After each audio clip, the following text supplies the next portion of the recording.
At my grandson's baptism, my daughter texted me, "I don't want you there. You've embarrassed us enough." The following week, she lost the lease agreement. Subscribe to the channel for more stories like this, and comment the city you're watching from. I stared at my phone, reading the message over and over until the words blurred through my tears. My own daughter, my Chloe, had just shattered my heart with a few cruel words. "Don't come to the christening, Mom. You've embarrassed us enough already." My trembling finger hovered over the screen. What could I possibly say to that? I was 70 years old, and never in all those years had I felt pain quite like this. Not when my husband died 15 years ago. Not when I battled cancer alone 5 years later. This cut deeper than anything. My grandson, little Jacob, was being christened tomorrow. For months I'd been looking forward to this day. I'd bought a new dress, navy blue with small pearls along the collar, and even scheduled an appointment at the salon to have my hair done. The gift I'd carefully selected, a silver rattle that had belonged to Chloe as a baby, sat wrapped on my kitchen table. All for nothing. I sank into my worn armchair, the one David and I had bought when we were first married. The house felt suffocating in its silence. Outside, rain tapped against the windows, matching the tears that now flowed freely down my cheeks. "You've embarrassed us enough." The words echoed in my mind. Was it the Christmas dinner last year, when I'd accidentally knocked over a glass of red wine on their pristine white carpet? Or perhaps it was when I'd mentioned to one of Richard's colleagues that Chloe used to sleep with a night light until she was 12. I thought it was an endearing story. My mind raced through every interaction, searching for my crimes. But deep down I knew the truth. It wasn't about any single incident. To Chloe and Richard, I was the embarrassment. My clothes weren't fashionable enough. My accent revealed my working-class background. I didn't fit into their carefully curated image of success. I glanced at the photo on my mantelpiece, Chloe's graduation day. Her smile was radiant as she stood in her cap and gown, arms around her father and me. When had that smiling girl turned into someone who could inflict such pain on her mother? My phone buzzed with a text from Susan, my neighbor and closest friend. "All set for the big day tomorrow?" I couldn't bring myself to respond. The shame was too raw, too overwhelming. How could I tell anyone that my own daughter had banned me from my grandson's christening? I walked to the window, watching raindrops race down the glass. The neighborhood was quiet, most people inside avoiding the storm. Across the street, the Johnsons were hosting a dinner party. Through their window I could see people laughing, raising glasses in a toast. Family. Connection. The very things being denied to me. The irony of it all wasn't lost on me. While Chloe was cutting me out of their lives, treating me like an unwanted burden, she had no idea about the certified letter sitting on my desk. The letter that had arrived just this morning. I picked it up, running my fingers along the official seal. Inside was the notification that Chloe and Richard had lost their rental contract. 3 months of unpaid rent, it stated. They had 30 days to vacate the premises. The house, the beautiful 3-bedroom home in the most desirable neighborhood in town, where they'd lived for the past 5 years, was mine. I had purchased it as an investment years ago, when property values were low. When Chloe and Richard were looking for a place, I'd offered it to them at below market rent, through my property manager. They never knew I was their landlord. I'd kept it a secret, not wanting them to feel indebted to me. I wanted them to succeed on their own terms, to build their lives without feeling like they owed me anything. I thought I was giving them the gift of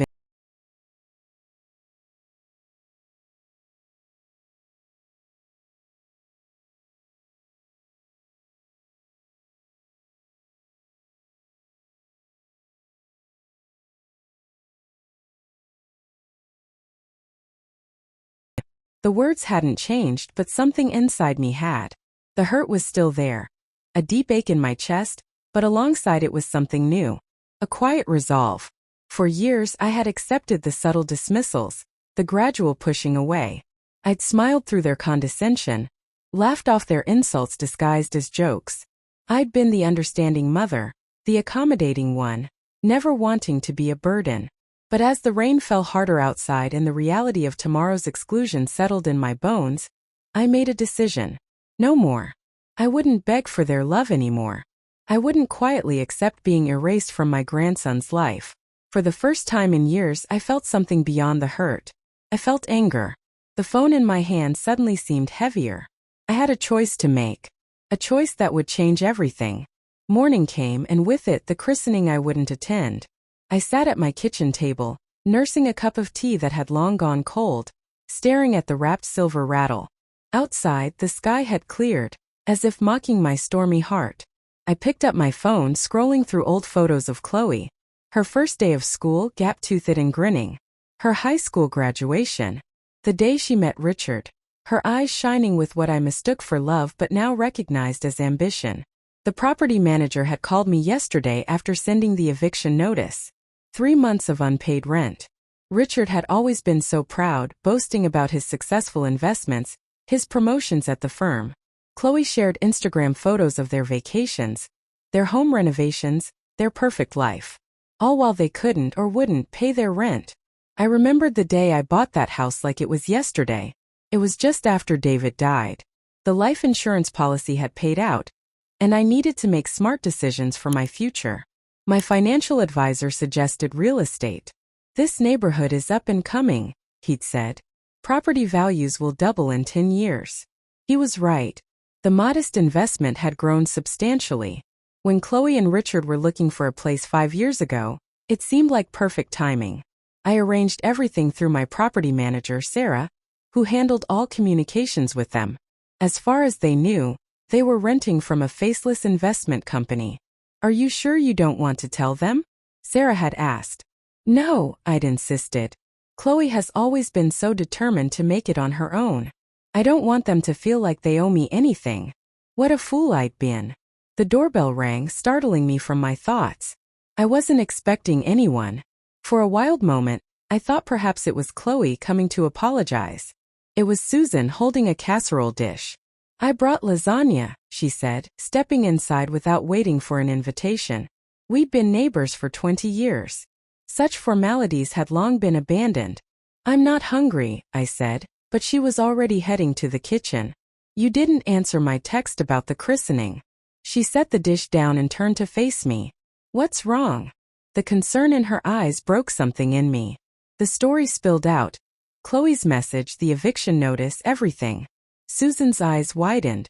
They don't know you own the house? No. I sank into a chair. I wanted to help without making them feel dependent. And now they've banned you from your own grandson's christening. Susan shook her head. While living in your house. Unbelievable. Put that way, it did sound absurd.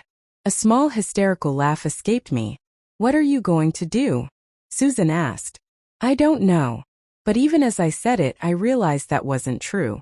I did know. I just needed the courage to do it.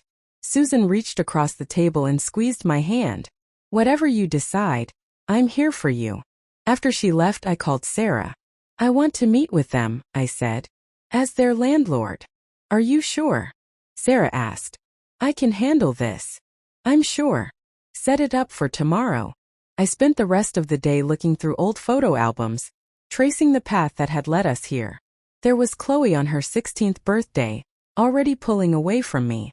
By then, she'd started making comments about my clothes, my job as a high school librarian, our modest home. Why can't we live somewhere nicer?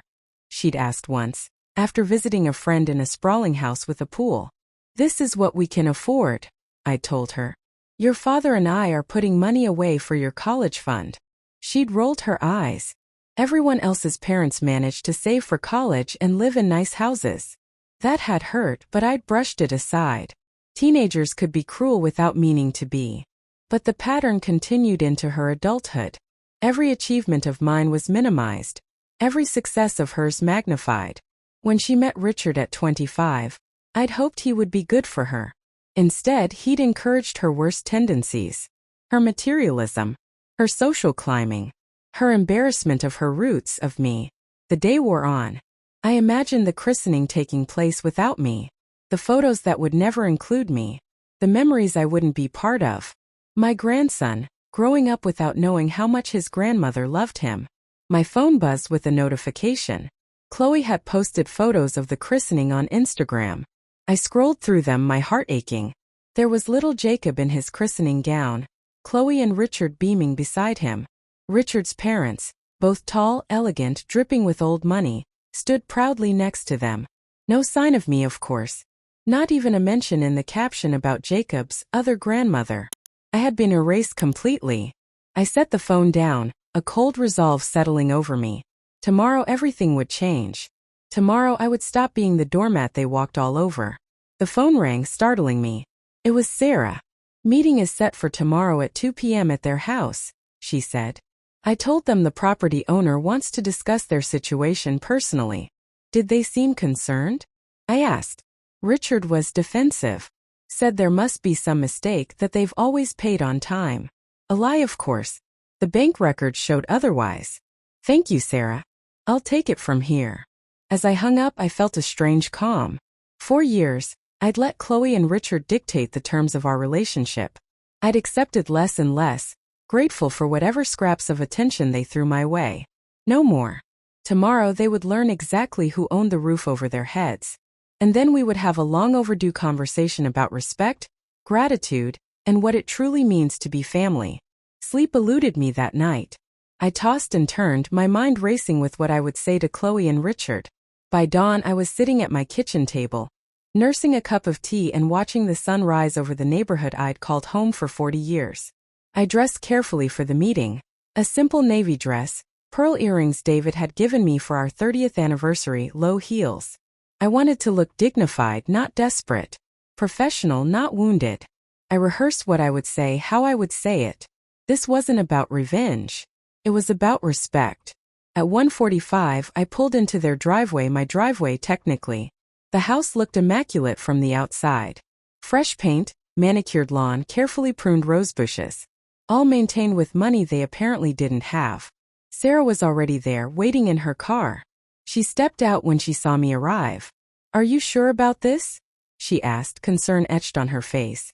I've never been more sure of anything, I replied, straightening my shoulders. We walked to the door together. Sarah knocked. I heard footsteps, then Richard's voice calling out that he was coming.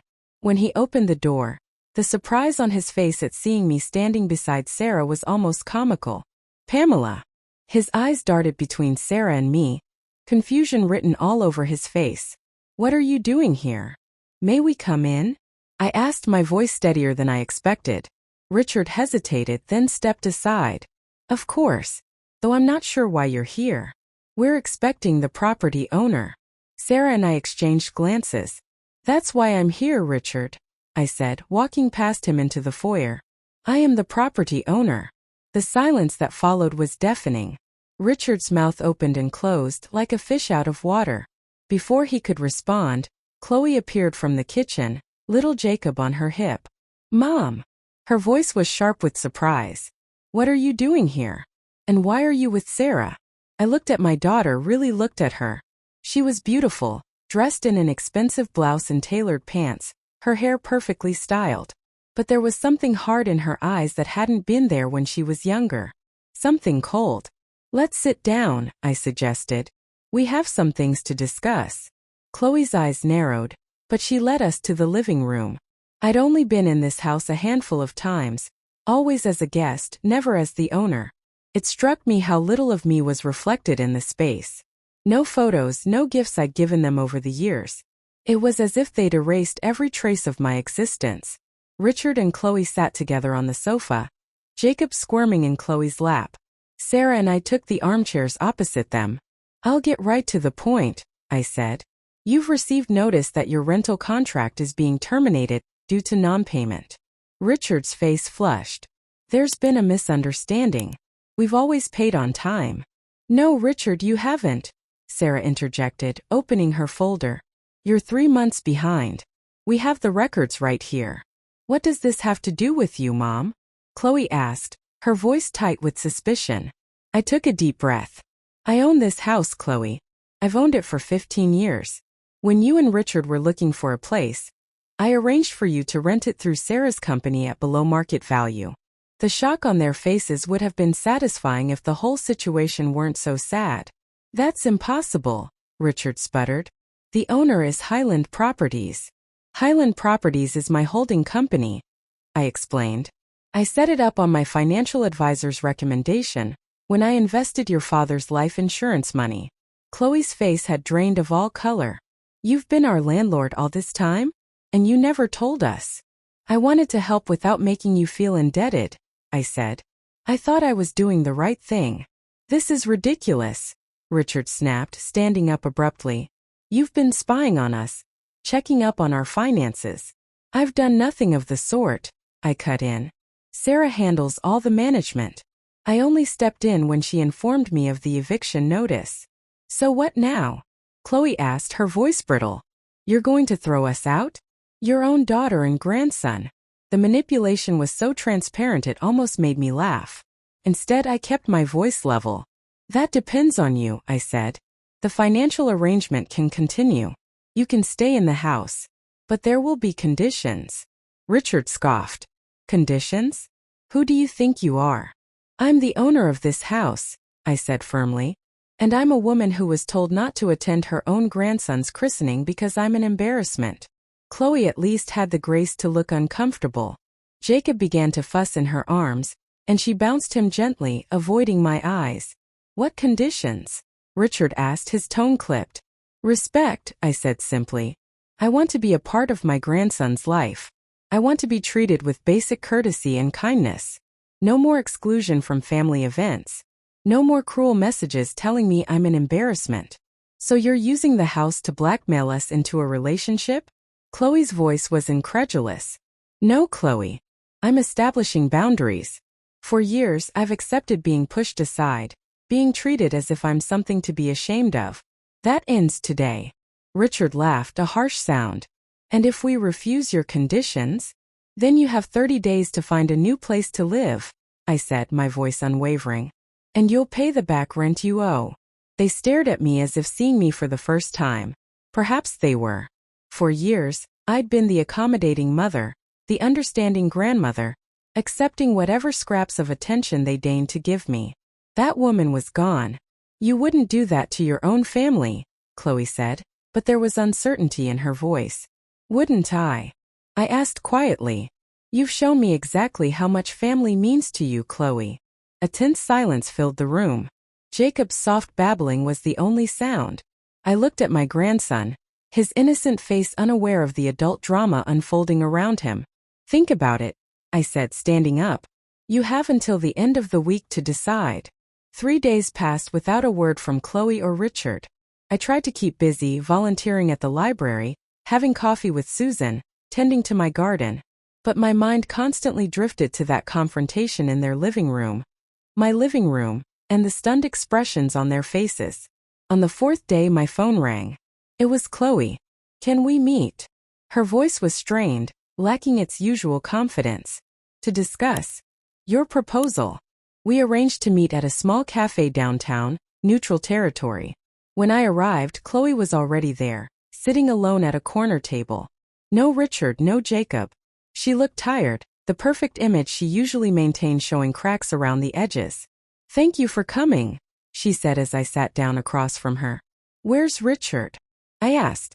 At home with Jacob. She fidgeted with her wedding ring. He doesn't know I'm meeting you. That surprised me. Chloe had always deferred to Richard, adopting his opinions as her own. This independent action was new. How are you, Chloe? I asked, genuinely concerned despite everything. She let out a humorless laugh. How am I? My mother just revealed she's secretly been our landlord for years, and is now threatening to evict us, unless we let her back into our lives. How do you think I am? I'm not threatening to evict you, I corrected gently. I'm asking for basic respect as a condition of continuing our arrangement. The waitress came and we both ordered coffee. When she left, Chloe leaned forward. Richard wants to fight this, she said. He thinks we can challenge the eviction in court. He's welcome to try, I replied. But the law is clear. You haven't paid rent in 3 months. That's grounds for eviction in any court. Chloe bit her lip. I didn't know about the missed payments. Richard handles all our finances. This didn't surprise me. Richard had always insisted on controlling their money, despite Chloe's business degree. It was one of many red flags I'd noticed over the years but had kept quiet about, knowing my concerns weren't welcome. Chloe, I said carefully, is everything okay between you and Richard? She stiffened. Of course. We're fine. But her eyes told a different story. I recognized the look, the same one I'd seen in the mirror years ago, when David and I were going through our rough patch. The difference was David and I had worked through our problems. I wasn't sure Chloe and Richard had that same foundation. Why didn't you tell us you owned the house? She asked, changing the subject. I wanted to help without strings attached, I explained. I thought if you knew, you might feel obligated or resentful. Instead of just resentful, she muttered. Are you resentful, Chloe? Of my help? She didn't answer directly. Richard says we don't need your charity. It wasn't charity, I said. It was a mother helping her daughter. There's a difference. Not to Richard. She sipped her coffee. He says relying on parents is a sign of weakness. Is that why you've been pushing me away? Because Richard thinks accepting my help makes you weak. Chloe's silence was answer enough. What do you think? I pressed. She looked out the window, avoiding my gaze. I don't know what to think anymore. We sat in silence for a few moments. Outside, people hurried past, wrapped up in their own lives, their own problems. Richard wants to use Jacob as leverage, Chloe finally said, her voice barely above a whisper. He says if you want a relationship with your grandson, you'll back off about the house. The calculated cruelty of it took my breath away. Using an innocent child as a pawn in an adult game of manipulation. And what do you think about that strategy? I asked, keeping my voice steady. Chloe looked down at her hands. I told him it was wrong. We fought about it. Another surprise. Chloe rarely opposed Richard on anything. Why are you telling me this? I asked. Because. She hesitated. Because I'm starting to see things differently. Since your visit, I've been thinking about how we've treated you. How I've treated you. A flicker of hope sparked in my chest, but I tamped it down. I've been disappointed too many times before. Richard says you're manipulating us, she continued. Using the house to control us. But then I started thinking about all the times you've helped us without asking for anything in return. The house, the money for Richard's MBA, the down payment for my car. I'd almost forgotten about those things. Small and large acts of generosity that had gone unacknowledged, unappreciated. You've never asked for anything back, Chloe said softly. Until now. And all you're asking for is to be treated with respect, and to be included in your grandson's life. That's not unreasonable. I felt tears prick my eyes and blinked them away. No, it's not. I'm sorry about the christening, she said. That was cruel. I knew it would hurt you and I did it anyway. Why? I asked, the question that had been haunting me for days. She sighed. Richard's parents were there. They're so perfect, so polished. Richard was worried you'd say something embarrassing, or something inappropriate. He convinced me it would be better if you weren't there. The word stung, even though I'd suspected as much. And you went along with it? I asked. I did. She met my eyes for the first time. I was wrong. It wasn't a full apology, but it was more than I'd gotten from her in years. A small step perhaps, but a step nonetheless. What happens now? I asked. I don't know, Chloe admitted. Richard won't agree to your terms. He's too proud. But we can't afford to move, especially not with the back rent we owe. And where does that leave us? I asked. Chloe looked at me, really looked at me, perhaps for the first time in years. I want Jacob to know his grandmother. And I miss you, Mom. I've missed you for a long time, even when we were in the same room. The admission hung in the air between us, fragile as a soap bubble. I wanted to reach across the table and take her hand, but I held back. We weren't there yet. Come to dinner, I said instead. Just you and Jacob. We can start there. Chloe nodded slowly. Okay. Tomorrow. Tomorrow, I agreed. As she stood to leave, she hesitated, then leaned down and kissed my cheek. A brief, tentative gesture, but one that filled me with cautious hope. Thank you, she whispered, for not giving up on me. I watched her walk away, her steps lighter than when she'd arrived. It wasn't resolution, far from it. Richard was still a problem. The house situation remained unresolved. But for the first time in years I felt like I might have my daughter back. And that was worth more than any house. Dinner with Chloe and Jacob was tentative but hopeful. My grandson was a delight, curious, bright-eyed, and completely unconcerned with the complicated adult emotions swirling around him. Holding him for the first time in months, I felt a sense of rightness that had been missing from my life. Chloe seemed different too. More thoughtful, less defensive.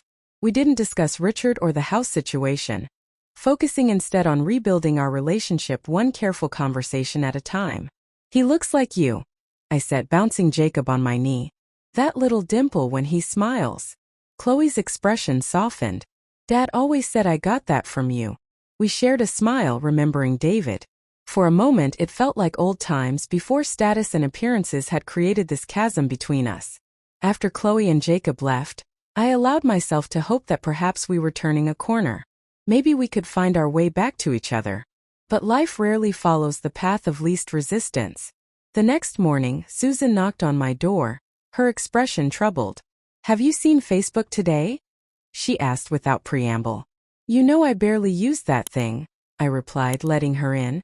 She pulled out her phone and showed me a post from Richard. My stomach dropped as I read it. "Beware of toxic family members who use financial manipulation to control you. Just because someone is blood doesn't mean they deserve to be in your life." It wasn't subtle. The comments below were worse, with Richard responding to sympathetic friends with increasingly dramatic versions of what had happened. In his telling, I was a manipulative monster who had secretly bought their house to spy on them, and was now threatening to make them homeless, unless they submitted to my controlling demands. "There's more," Susan said grimly, scrolling to another post. This one was in a neighborhood group. Richard claimed I was an unstable elderly woman who was using my money to punish my daughter for setting healthy boundaries.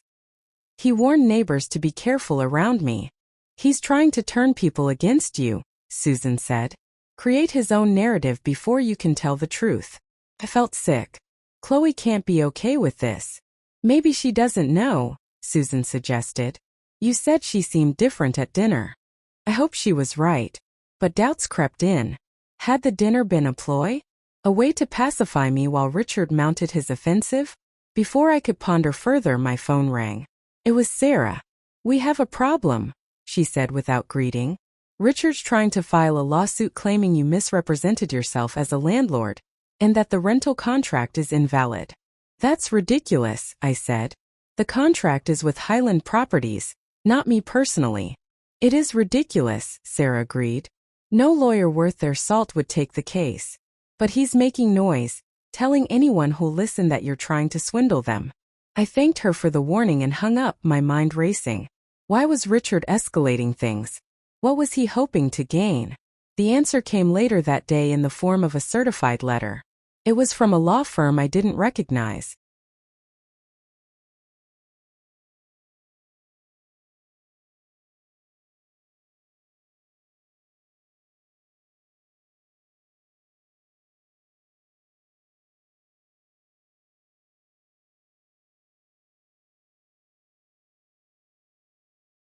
Mail. I left a message asking her to call me back, trying to keep the hurt and anger from my voice. Hours passed with no response. I was beginning to think she was avoiding me when there was a knock at my door. It was Chloe alone, looking exhausted. "Can I come in?" she asked, her voice small. I stepped aside, letting her enter. We sat in the living room, an uncomfortable silence stretching between us. "Did you know about the Facebook posts?" I finally asked. She nodded, not meeting my eyes. "And the letter from the lawyer?" Another nod. Was dinner a distraction? I asked, the words tasting bitter. A way to keep me occupied while Richard plotted against me? "No." Her head snapped up. "No, Mom. That was real. I meant everything I said." "Then explain this to me, Chloe. Help me understand why your husband is spreading lies about me and trying to take my house." She took a deep, shuddering breath. "Richard's in trouble, Mom. Financial trouble." "What kind of trouble?" "He's been gambling. Online mostly, but also trips to Vegas that he told me were business conferences." Her voice was hollow. "He's lost a lot. That's why we haven't paid rent. That's why he's desperate to keep the house, or better yet, own it outright." I sat back, stunned. "How long have you known?" "I found out last month. We had a huge fight. He promised to stop to get help." She let out a bitter laugh. I believed him. Then I found credit card statements he'd been hiding. He's nearly $200,000 in debt. The enormity of it was staggering. Chloe, why didn't you tell me? I was ashamed, she whispered. And scared. Richard said we could handle it, that he had a plan. I didn't know his plan was to try to take your house. Does he know you're here? She shook her head. He thinks I'm at the grocery store. Mom, I'm sorry. I never thought he'd go this far. I reached for her hand and she didn't pull away. What do you want to do? I don't know, she admitted. Part of me wants to leave him. But Jacob. Tears filled her eyes. I don't want my son growing up in a broken home.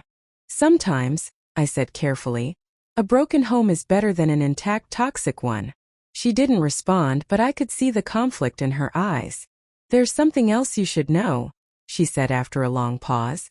Richard's been talking to a lawyer about trying to forge documents showing he's been making payments to Highland Properties. I stared at her, shocked. That's fraud. I know. Her voice was barely audible. When I found out, I knew I had to tell you. This has gone too far.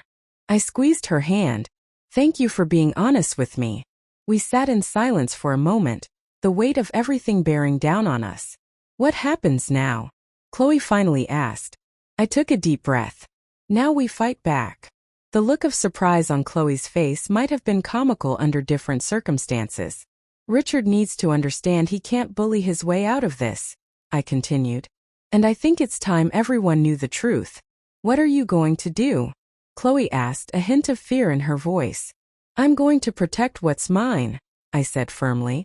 Both my property and my family. Richard has a choice to make. He can accept my original terms, pay the back rent, and get help for his gambling addiction. Or he can continue down this path and face the consequences. He won't back down easily, Chloe warned. Neither will I replied. I've spent too many years backing down, Chloe. Not anymore. As she left, Chloe hugged me, a real hug, tight and desperate. I'm sorry, Mom. For everything. We'll get through this, I promised, hoping I could keep that promise. Because the truth was, I had no idea what Richard would do next. But I knew one thing for certain. I was done being anyone's doormat. The showdown came on a Tuesday afternoon, exactly 2 weeks after I'd revealed myself as the owner of Chloe and Richard's home. I had arranged a meeting through Sarah, making it clear this would be our final discussion before legal proceedings began. I arrived at the house early, sitting in my car and gathering my thoughts. Susan had offered to come with me for moral support, but this was something I needed to do alone. This wasn't just about a house anymore. It was about standing up for myself after years of shrinking to accommodate others. When Sarah arrived, she gave me an encouraging nod. Ready? As I'll ever be, I replied. Richard opened the door before we could knock, his face a mask of cold politeness. Chloe stood behind him, holding Jacob, her expression guarded. The tension in the air was palpable as we moved to the living room. Let's skip the small talk, Richard said once we were seated. We all know why we're here. Indeed, I agreed. To resolve this situation once and for all. Richard leaned forward, elbows on his knees. I've consulted with my attorney. Your attempt to evict us while concealing your identity as the landlord could be considered fraud. Sarah cleared her throat. Actually, Mr. Bennett, Highland Properties is the legal landlord. Mrs. Wilson's ownership of the company is irrelevant to the rental agreement you signed. Furthermore, I added, pulling papers from my bag, I have documentation of all 3 months of missed rent payments, as well as evidence that you were planning to forge payment records. Richard's face paled slightly. Chloe shot him a look I couldn't quite interpret. That's a serious accusation, he said, his voice less confident than before. It is, I agreed. One that could have serious legal consequences. Chloe shifted Jacob to her other hip, the baby blissfully unaware of the tension surrounding him. Mom, please. We need to find a solution that works for everyone. Richard scoffed. Don't beg, Chloe. Your mother is clearly enjoying this power play. I kept my voice level. This isn't about power, Richard. It's about respect. Respect. His laugh was harsh. You went behind our backs for years, spying on us through your property manager, and you talk about respect? I never spied on you, I said firmly. I gave you a beautiful home at below market rent and asked for nothing in return. And how did you repay that kindness? By excluding me from my grandson's life. By treating me like an embarrassment. Chloe looked down, unable to meet my eyes. Richard remained defiant. You have two options, I continued. Option 1. You pay the back rent immediately, commit to making future payments on time, and we establish a respectful relationship moving forward where I am included in family events. Option 2.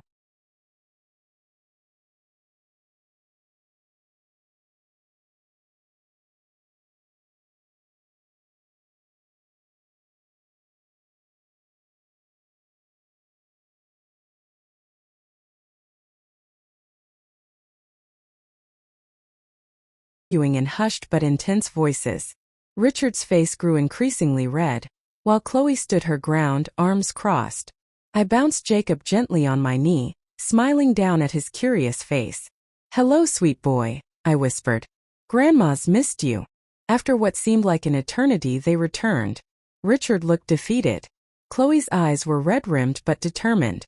We accept option 1, she said before Richard could speak. We'll pay the back rent by the end of the week. Richard's jaw clenched, but he nodded stiffly. And the rest? I asked, looking directly at Richard. He met my gaze with barely concealed hostility.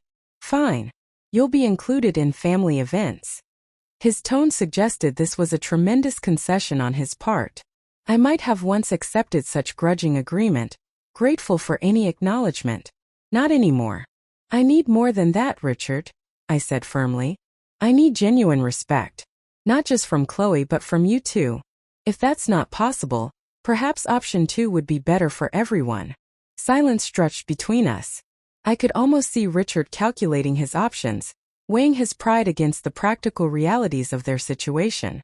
Richard, Chloe said quietly, Mom deserves better than how we've treated her. I've told you about all she's done for us over the years. This house is just one example. Something in her tone caught my attention. There was a new strength there, a resolve I hadn't heard in years. Richard sighed heavily. Fine. You'll have your respect, Pamela. I nodded, satisfied for now. There's one more thing. I think we all know the financial troubles go beyond 3 months of missed rent. Richard stiffened. Chloe placed a hand on his arm. Mom knows about the gambling, Richard, she said gently. I told her. His face flushed with anger and embarrassment. You had no right. She had every right, I interrupted. This affects her too. It affects Jacob. Richard fell silent, the fight seemingly draining out of him. As part of our agreement, I continued, I expect you to seek help for your gambling addiction. Professional help. Or what? He challenged, but the words lacked conviction. Or I'll know this agreement isn't made in good faith, I replied simply. And we'll revisit option 2. Another tense silence. Then, surprisingly, Richard nodded. I'll get help. I looked to Chloe, who mouthed a silent thank you over her husband's bowed head. 6 months later, I sat in the same living room, but the atmosphere couldn't have been more different. Jacob, now crawling and babbling, pulled himself up on the coffee table, delighted with his new skill. Chloe laughed, snapping photos on her phone. Mom, can you believe how fast he's growing? She asked, her smile easy and natural. Just wait, I replied. Soon he'll be running everywhere. Richard entered from the kitchen, carrying a tray of coffee cups. He set them down carefully, then surprised me by asking, Would you like cream, Pamela? Yes, thank you, I replied, still getting used to this new, more considerate Richard. The changes hadn't happened overnight. There had been setbacks, tense moments, old habits resurfacing. But Richard had kept his word about getting help for his gambling addiction. 12 weeks of intensive therapy had made a difference, not just in his gambling, but in how he related to others, including me. Chloe had changed too. More confident, more willing to stand up for what mattered to her. Our relationship had deepened, moving beyond the superficial interactions of recent years to something more authentic. As for me, I discovered a strength I hadn't known I possessed. Standing up for myself hadn't been easy, but it had been necessary. Not just for me, but for all of us. Oh, I almost forgot, Chloe said, reaching for an envelope on the side table. This came for you. It was a check for the back rent, the final payment on what they'd owed. I tucked it into my purse without comment. The money had never been the point. Later, as I prepared to leave, Chloe walked me to the door. "Mom," she said hesitantly, "I've been thinking. Would you consider coming to stay with us next weekend? Richard's parents are visiting, and I'd like them to meet you. Properly this time." I felt a lump form in my throat. This was what I'd wanted all along. Not just to be included, but to be welcomed. "I'd love that," I said. Chloe hugged me tightly. "I love you, Mom. I'm sorry it took all this for me to remember that." As I drove home, I thought about the house that had become both the battlefield and the bridge in our relationship. I had bought it 15 years ago as an investment, never imagining it would become so much more. A catalyst for change, for growth, for healing. The house had forced us to confront uncomfortable truths about ourselves and each other. It had brought pain, yes, but also redemption. And while the walls and foundation were important, they weren't what mattered most. What mattered was that I had finally found my voice. I had built something far more valuable than a house. I had rebuilt my relationship with my daughter and created a place for myself in my grandson's life. And that was a foundation that would last forever.